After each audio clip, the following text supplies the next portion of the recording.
Welcome to the guide, Exile. As the Atlas basics have been covered, we should now discuss how to go about crafting maps, such that we can move through the tiers effectively and efficiently. For this guide, you want to have an understanding of the Atlas and maps, as well as an understanding of Zana's map device. For that, you can find information in the Atlas Basics Guide. But before we begin, I would just like to remind you that this guide was made in partnership with fellow content creator and Atlas guru, Karv. You can find him on Twitch, YouTube, Twitter, and Discord, which I have linked in the video description. Important note, in every major expansion or patch, the Atlas can be and is reshuffled to add, remove, and change map locations and tiers around. This reshuffling results in new map art, progression, and farming strategies. Unfortunately, due to the reshuffling occurring about every 3 months, I cannot rework every one of my videos to represent this, as it would be way too much to keep up with. Luckily for us, the reshuffling does not change the base mechanics of the Atlas inherently, so all of the core rules, ideas, and general recommendations will still hold true. So for this series, I will do my best to use as few Atlas variations as possible. But if you wish to apply what is discussed in these guides to the current Atlas, just disconnect the names from the maps and apply the general rules and ideas to the Atlas as it currently stands. Maps like normal base items can be crafted with currency. As such, they can roll a wide swath of affixes that affect the zone and monsters within. There are different tiers of certain affixes depending on the color of the map base. However, we won't concern ourselves so much with the tiers of affixes like with items, but instead look out for good or bad affixes. To start, we should consider the implicits that can be added to maps via affixes, which are item quantity, item rarity, and monster pack size. Using Cartographer's chisels will increase the map's item quantity percentage by a maximum of 20%. Like with other quality enhancing currency, it is recommended to use these when the map item is of normal quality to get a full 5% quality per chisel. The item quantity modifier affects the total amount of items that drop in the map, including other map drops. The item rarity modifier affects the rarity of items that drop, so a higher rarity percentage, the higher percentage of magic, rare, and unique items you will see. Finally, the monster pack size modifier increases the number of monsters that can appear in the zone, which also inherently increases the item quantity of drops as there are more monsters to kill. When crafting maps, you will mainly want to look for combinations of modifiers that provide bonuses to item quantity and monster pack size. It is most important to get pack size on maps, as this provides not only more experience, but item quantity of drops, furthering your character and progression. Now it becomes a little bit more complicated in what affixes you should look for when rolling maps for these bonuses, since not all builds can run each map mod. All map affixes have been homogenized to provide quantity, rarity, and pack size.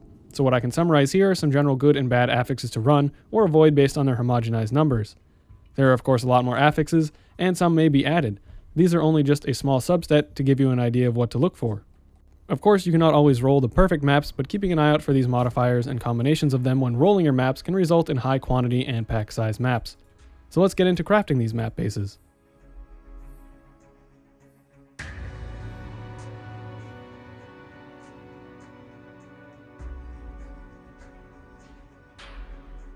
Before we get into advancing through the tiers of maps, we should see what currencies we will be using to craft maps.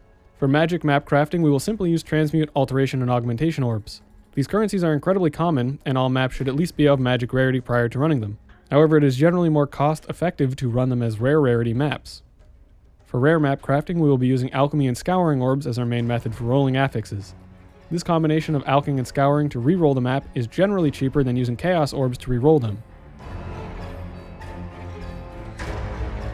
Cartographer's chisels are highly desired for all red tier map bases, but can be used for yellow tier map bases when pushing into red tier map bases.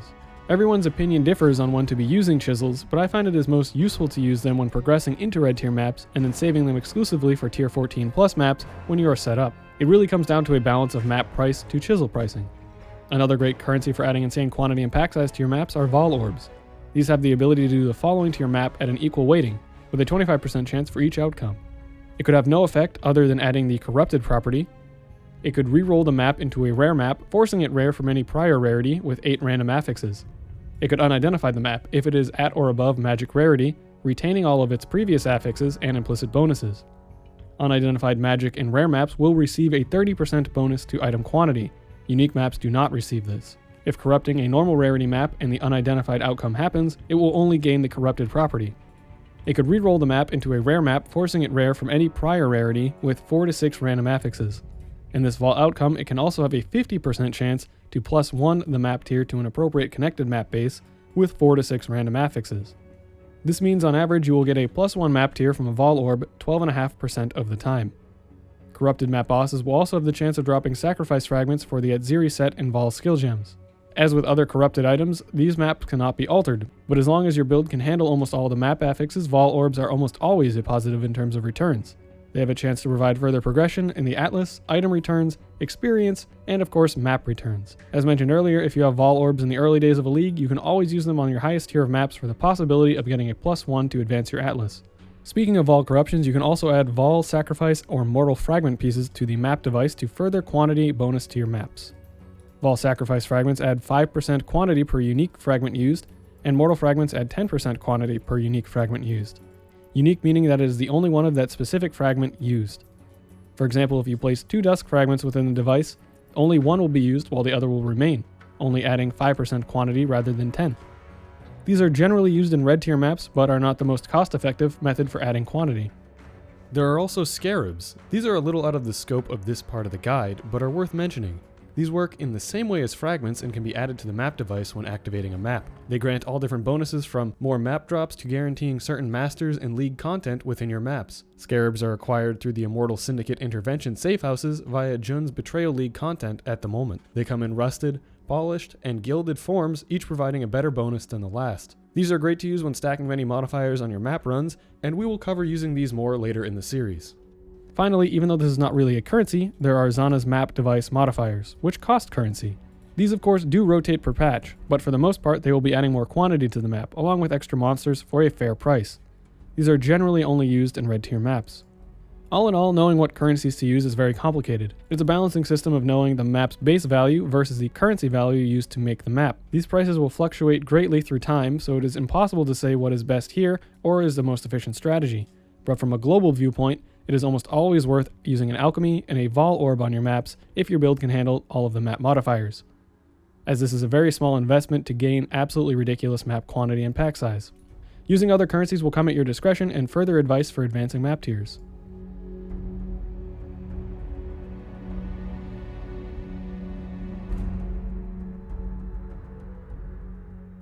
Advancing and sustaining map tiers is always a huge point of contention amongst many players. Some are able to advance quickly, while others get stuck on a certain tier, and some can sustain the highest tier of map while others struggle to even see one of those tiers. While both situations are heavily dictated by RNG, there are many strategies to make RNG work in your favor by ensuring you have the best roll at the dice possible. The biggest thing to remember before you start mapping is that map returns are very random and will not always be consistent.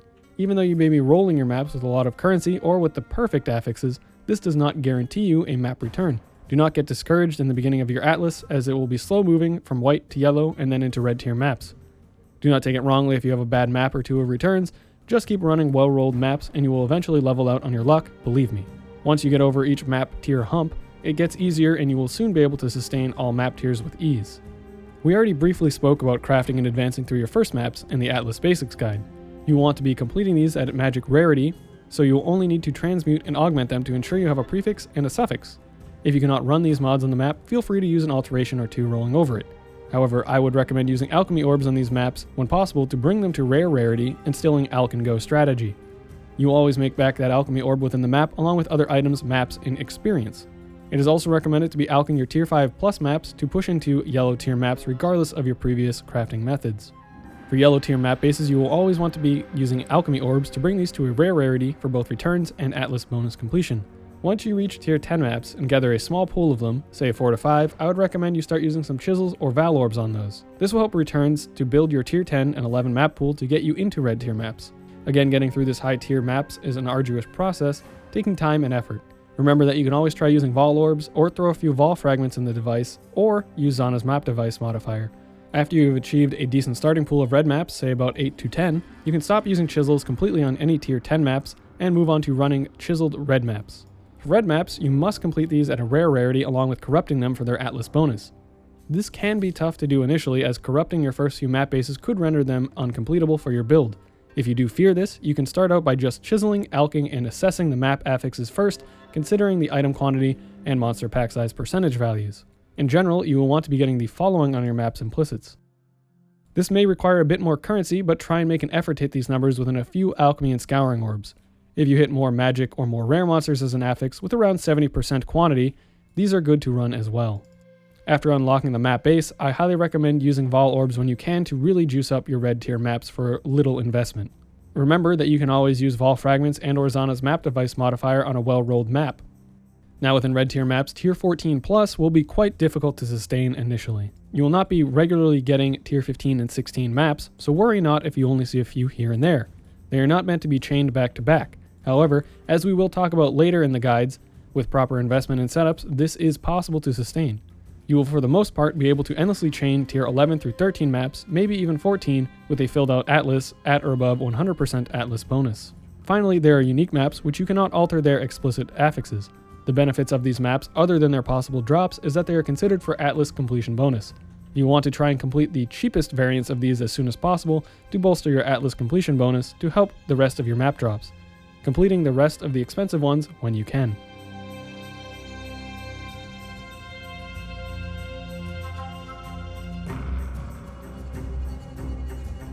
Aside from map crafting and completion, there are also some other methods for progression and sustain, such as sextants, influence, strongholds, and more.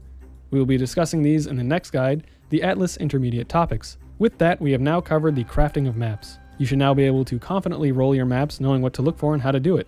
As always, thanks for watching, and I'll see you in the next one, Exile.